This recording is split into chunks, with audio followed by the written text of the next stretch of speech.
La 4e session ordinaire du Conseil municipal de Porto Novo pour le compte de l'année 2023 a démarré ce lundi 30 octobre. Cette session ordinaire, la dernière de l'année 2023 qui s'ouvre une semaine après que la ville ait accueilli le lancement de la tournée statutaire du préfet de l'Ouémé, sera consacrée à l'examen et au vote du budget primitif de l'année 2024. Conformément aux dispositions légales, le processus d'élaboration du budget a suivi toutes les étapes requises par la loi. Le projet de budget exercice 2024 s'élève à 6 573 365 206 francs CFA en comparaison avec le montant de 6 329 853 277 francs pour l'année 2023, ce qui représente une augmentation de 3,84% par rapport aux prévisions de 2023. Il est équilibré tant au niveau des recettes que des dépenses, réparties comme suit. Pour les recettes, 2 944 061 307 francs CFA en recettes et en dépenses, et pour ce qui concerne l'investissement en recettes et en dépenses, à 4 326 588 606 francs. Ce budget vise plusieurs objectifs essentiels. Entre autres, on peut noter l'amélioration de la qualité des services des équipements socio-communautaires de la commune, l'entretien du patrimoine immobilier pour une meilleure sécurisation des investissements, l'amélioration des conditions de vie et de travail du personnel, la conception des projets dans les domaines de l'éducation, spécifiquement dans les enseignements secondaires, la jeunesse, les sports et les loisirs, de même que la santé, la promotion de la culture, du patrimoine et du tourisme. Au regard de nos ambitieux projets, j'invite toute l'équipe chargée de la mobilisation des ressources au sein de la mairie à redoubler d'efforts afin d'obtenir le meilleur résultat en 2024.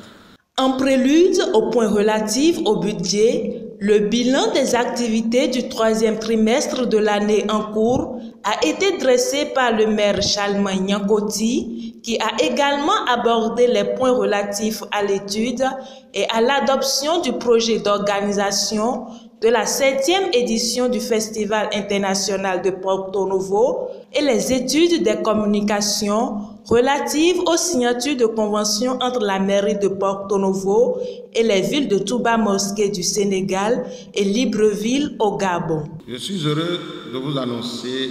la signature des conventions de partenariat entre la ville de Porto Novo et celle de Touba Mosquée au Sénégal et de Libreville au Gabon, villes avec lesquelles nous allons collaborer pour des projets sociaux et culturels, favorisant ainsi des échanges entre nos communautés et le renforcement de notre position au niveau international. D'autres projets de coopération avec les villes de Vogué en Bulgarie, de Montpellier en France, de Kigali au Rwanda et de Grand-Duché au Luxembourg sont en études très avancées. Mesdames et messieurs distingués conseillers, très chers collègues, par décision du Conseil de supervision en date du 26 septembre 2023, la ville s'est vue attribuer un financement grâce à la signature d'une convention spécifique concernant la phase 2 du projet Éclosion urbaine, fruit du partenariat avec la communauté d'agglomération de Cergy-Pontoise et le Centre Ouadada, un accord tripartite Cergy-Pontoise, Centre Ouadada et la ville de Porto Novo. Ce financement sera alloué à diverses initiatives, notamment l'achèvement de la place Ronvoyon-Ronto, la réhabilitation de la place de Roncette-des-Ronto, la réhabilitation de la place de Dabé-Clounon, la réhabilitation de Déguet-Ronto ou la place Rassoukomé,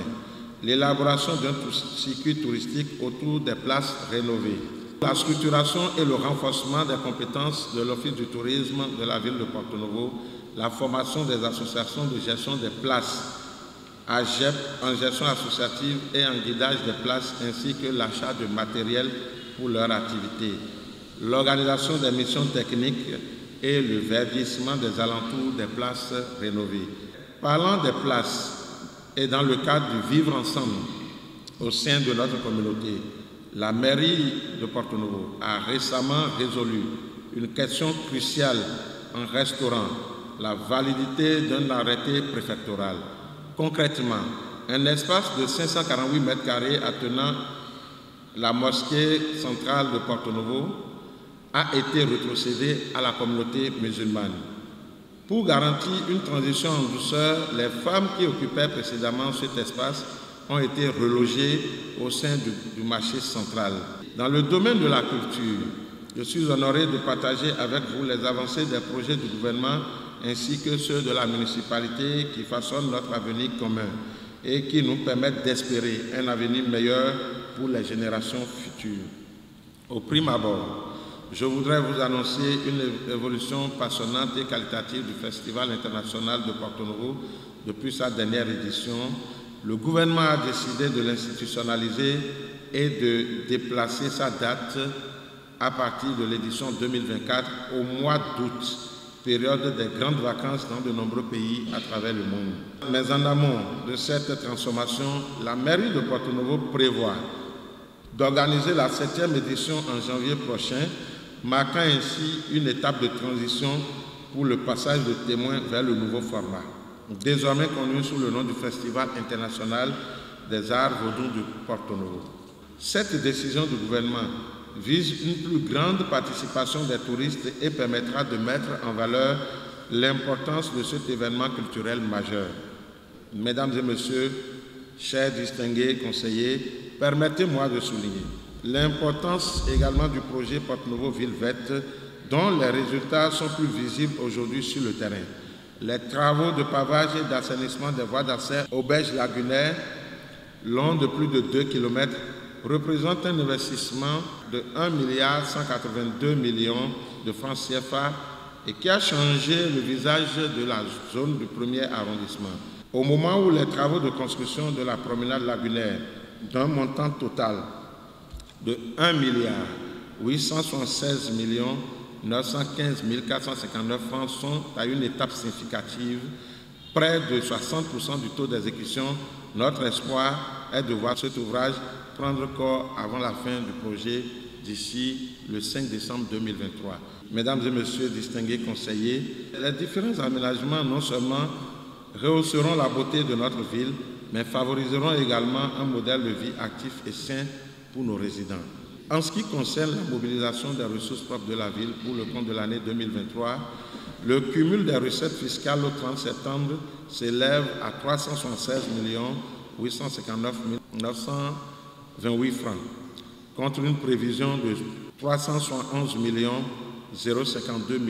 111 francs à la même période. En saluant la persévérance de ses collaborateurs et en les exhortant à travailler sans relâche